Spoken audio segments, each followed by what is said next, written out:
ruhande rwa gatatu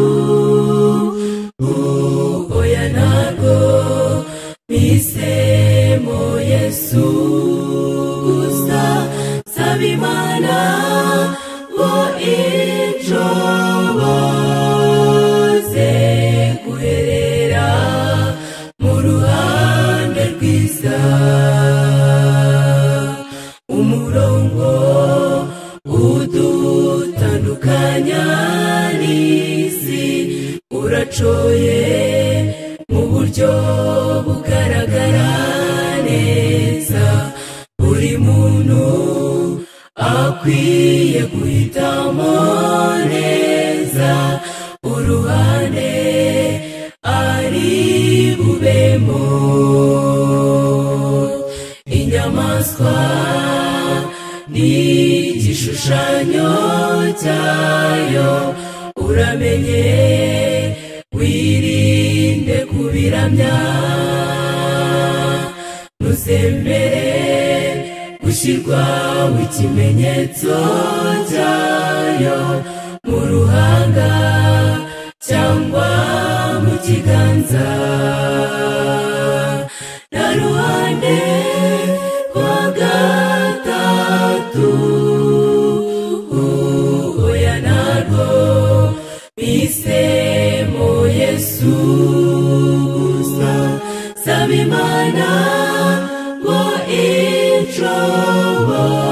inshoboze guherera mu ruhande rwiza.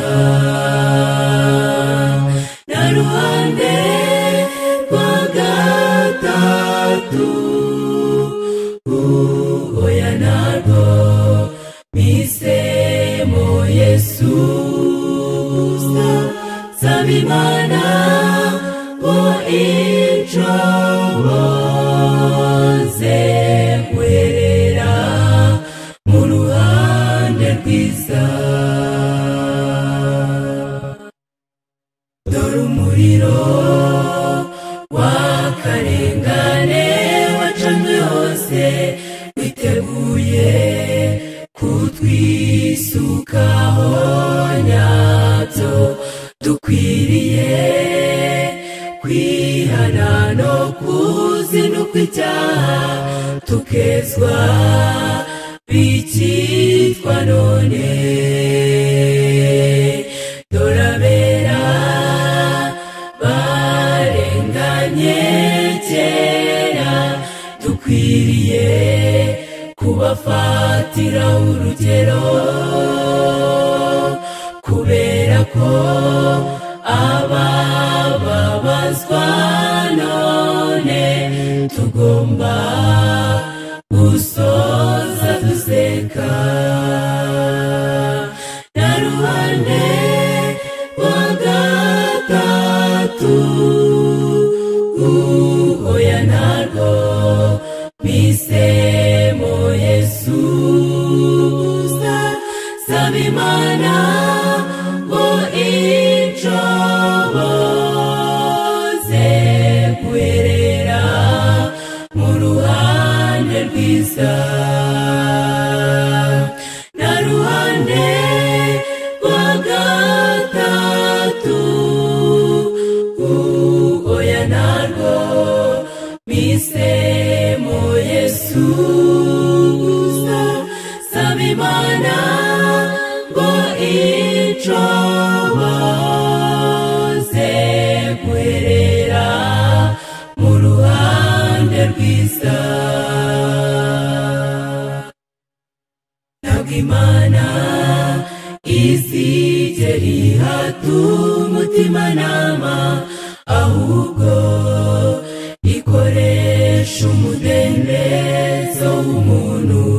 Nyamara Satani yitabaza ubugizi bwa nabi ku bantu adashoboye koshya. Hari benshi bazamuyoboka muri ubwo buryo, gusa imbabazi ziri kurangira. gira umwete uzakire none utazaba nk'abo kwa Nowa cyangwa bo muri Yerusalemu ya kera. Kandi wibuke Mukaroti na ruhande rwa gatatu oya narwo mpisemo Yesu gusa. Saba Imana ngo inshoboze guherera mu ruhande rwiza, na ruhande rwa gatatu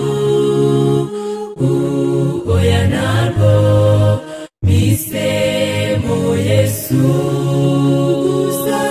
Saba Imana ngo